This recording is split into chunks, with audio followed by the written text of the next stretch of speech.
এই মুহূর্তে সব থেকে বড় খবর জানিয়ে রাখি, পাড়ইয়ের তৃণমূলের দাপুটে নেতা সদাই শেখকে গ্রেপ্তার করলো পুলিশ। যেটা জানা যাচ্ছে, পুরাতন একটি মামলায় সদাই শেখকে গ্রেপ্তার করেছে পাড়ই থানার পুলিশ। ইতিমধ্যেই পাড়ই থানায় রয়েছে সদাই শেখ, এবং যেটা জানা যাচ্ছে পুরাতন একটি মামলায়, সেই মামলায় সদাই শেখকে গ্রেপ্তার করা হয়েছে। এবং আরেকটি ছবি দেখাচ্ছি, ভাইরাল ভিডিও। এই ভিডিওতে দেখা যাচ্ছে ইলামবাজার ব্লকের মঙ্গলডি অঞ্চলের একদম ভিতরে সদাই শেখ সেখানে রয়েছেন।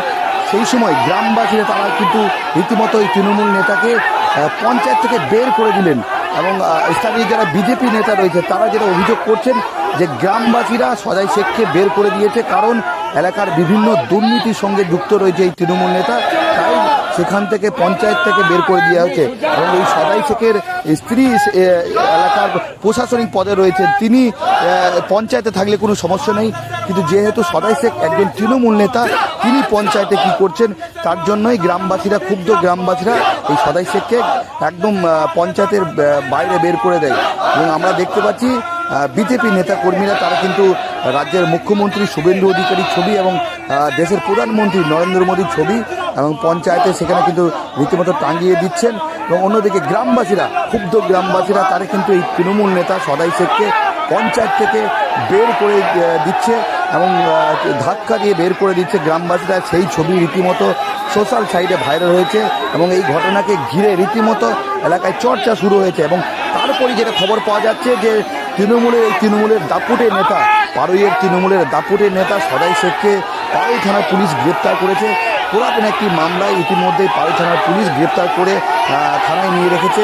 এবং অন্যদিকে এই ঘটনায় রীতিমতো বিজেপি যারা স্থানীয় নেতা রয়েছে তারা কিন্তু সরাসরি জানাচ্ছেন যে এই তৃণমূল নেতা সদাই শেখের বিরুদ্ধে একাধিক দুর্নীতির অভিযোগ রয়েছে। এবং ক্ষুব্ধ গ্রামবাসীরা কিন্তু এই তৃণমূল নেতাকে পঞ্চায়েত থেকে বের করে দেয়। এর সঙ্গে কিন্তু বিজেপির কোনো সঙ্গ নেই, সরাসরি বিজেপি নেতারা জানাচ্ছেন। যদিও স্থানীয় যে তৃণমূল নেতা তার কোনো প্রতিক্রিয়া পাওয়া যায়নি। এই পুরো ঘটনার তদন্ত শুরু করেছে পাড়ই থানার পুলিশ।